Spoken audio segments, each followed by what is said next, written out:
વડોદરા શહેરના યાકુતપુરા વિસ્તારમાં ઘરફોડ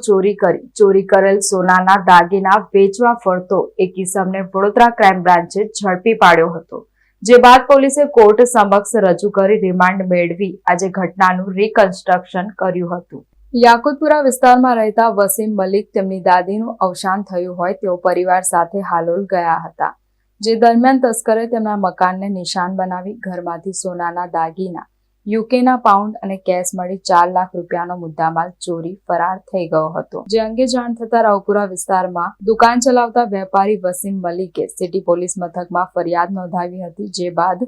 વડોદરા પોલીસ એક્શનમાં આવી હતી અને ઘનિષ્ઠ તપાસ હાથ ધરી હતી। દરમિયાન વડોદરા ક્રાઇમ બ્રાન્ચની ટીમને બાતમી મળી હતી કે આજવા રોડ બહાર કોલોનીમાં રહેતો અનસ દૂધવાલા નામનો યુવક શંકાસ્પદ સોનાની વસ્તુ વેચવા ફરી રહ્યો છે, જે બાતમીના આધારે ક્રાઇમ બ્રાન્ચની ટીમે અનસ દૂધવાલાની અટકાયત કરી તપાસ કરતા તેની પાસેથી સોનાની વસ્તુઓ મળી આવતા પોલીસે વધુ પૂછપરછ કરતા અને આ ચોરી યાકુતપુરા વિસ્તારમાં કરી હોવાનું કબૂલ્યું હતું, જે બાદ પોલીસે કાયદેસરની કાર્યવાહી કરી અનસને વધુ તપાસ અર્થે સિટી પોલીસ મથકને સોંપ્યો હતો। સિટી પોલીસે 1 દિવસના રિમાન્ડ મેળવી આરોપી અનસ દૂધવાલાને સાથે રાખી ઘટનાનું સ્થળ પર રિકન્સ્ટ્રક્શન કર્યું હતું।